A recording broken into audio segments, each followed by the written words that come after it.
আমাদের সাথে যারা বেড়ে উঠেছেন সাথে ছিলেন তারা সবাই আমাদের আগেরকার আচরণ দেখেই জাজ করছেন আর কি। সেদিক থেকে শিবিরের গ্রহণযোগ্যতা আলহামদুলিল্লাহ ফেসিবাদ পিরিয়ডের আগে যেরকম ছিল এখন পরবর্তী সময়ে ফেসিবাদের বয়ানটা ভেঙে গিয়ে বর্তমান সময়ে এসে আলহামদুলিল্লাহ আমরা ভালোই ফিডব্যাক পাচ্ছি আর কি। আমরা তো 2009 সাল পরবর্তী সময় থেকে আমরা বারবার চেষ্টা করছিলাম যে আমরা যাতে ওপেনেই থাকি। তো আমরা সেই সময় দেখবেন যে আমাদের রেগুলার আমাদের ভাইদেরকে হল থেকে বের হয়ে যাওয়া লাগতো। আমাদের সেই সময়ের বিভিন্ন দায়িত্বশীল ভাইদেরকে হলে সারা রাত ব্যাপী পিটাইতো। অনেক হলে এমন ঘটনা ঘটেছে যে ছাদ থেকে মেরে ফেলার উদ্দেশ্যে ফেলে দেওয়া হয়েছে যাতে মানুষ মনে করে যে সে সুসাইড করছে, এরকম টর্চার হয়েছে আর কি। তো এক পর্যায়ে হতে হতে ডিহিউম্যানাইজ করতে করতে শিবির সন্দেহে পিটানো যায়, কোনো পক্ষ থেকে কোনো ধরনের প্রতিবাদ হয় না। তো এক প্রকারে শেষ পর্যন্ত আমরা আর প্রকাশ হইতে পারি নাই আর কি। আমরা বারবার চেষ্টা করলেও এটা পারি নাই, পরিবেশটা এরকম ফ্যাসিবাদ শিবিরকে এত সিরিয়াসলি টার্গেট করেছে আমরা পেরে উঠি নাই।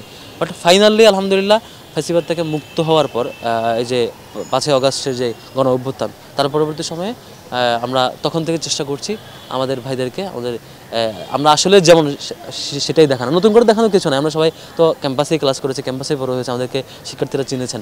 এখন জাস্ট তিনি শিবির করতেন, শিবিরের দায়িত্বশীল, এই পরিচয়টাই জাস্ট অ্যাড হচ্ছে আর কি।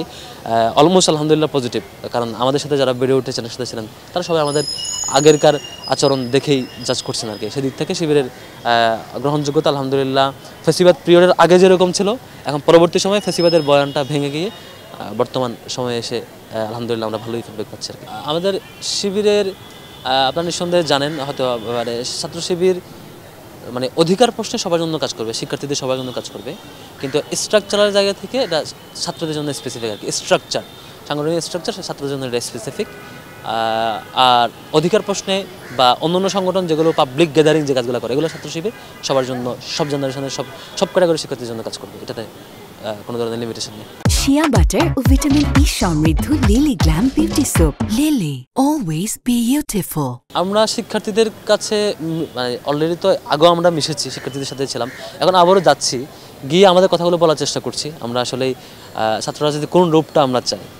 আপনারা ক্যাম্পাসে অলরেডি দেখতে পেরেছেন যে আমাদের প্রকাশের পর মোটামুটি অলমোস্ট শিক্ষার্থীরা বেশ ভালোই পজিটিভ ফিডব্যাক দিচ্ছে আলহামদুলিল্লাহ। তো সেদিক বিবেচনায় বিশ্ববিদ্যালয় প্রশাসন যদি ছাত্র রাজনীতির পরিবর্তিত যে সংস্কার রূপ আমরা চাচ্ছি সেটা নিশ্চিত করতে পারি, আমার মনে হয় শিক্ষার্থীরা ভালোভাবে গ্রহণ করবে। আমরা শিক্ষার্থীদেরকে এই কথাটুকু পৌঁছানোর চেষ্টা করছি।